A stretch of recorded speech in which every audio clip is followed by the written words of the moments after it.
your administration has said repeatedly this is about safety, about making Americans feel safer. So what do you say to people here in Minnesota who say it's the overwhelming presence of ICE officers and federal officers and their tactics that are making them feel less safe?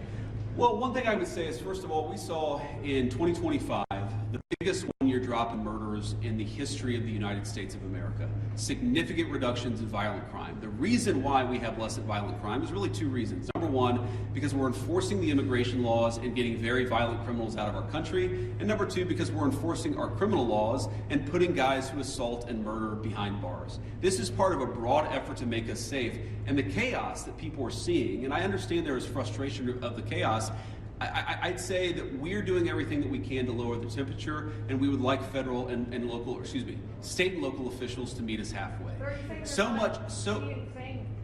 that they're not perceiving it correctly? Are you saying that they're not seeing that it's the tactics or the presence of the officers that are Look, I'm sure that people are seeing a lot of things that would make any member of our national community feel very upset, but I also think that if you understand this in context, this is the inevitable consequence of a state and local government that have decided that they're not going to cooperate with immigration enforcement at all. In fact, they're going to aggressively not cooperate. So here's a basic illustration of this.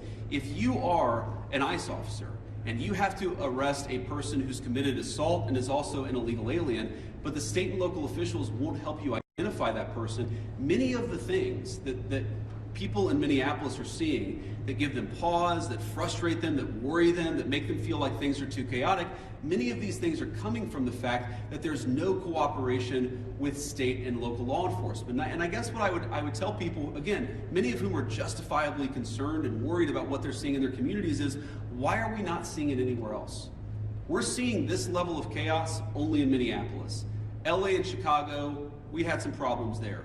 Pretty much every jurisdiction where these guys are operating, you don't see the same level of chaos, you don't see the same level of violence, you don't see the problems that we're seeing in Minneapolis. Maybe the problem is unique to Minneapolis, and we believe that it is. And it's a lack of cooperation between state and local law enforcement and federal law enforcement.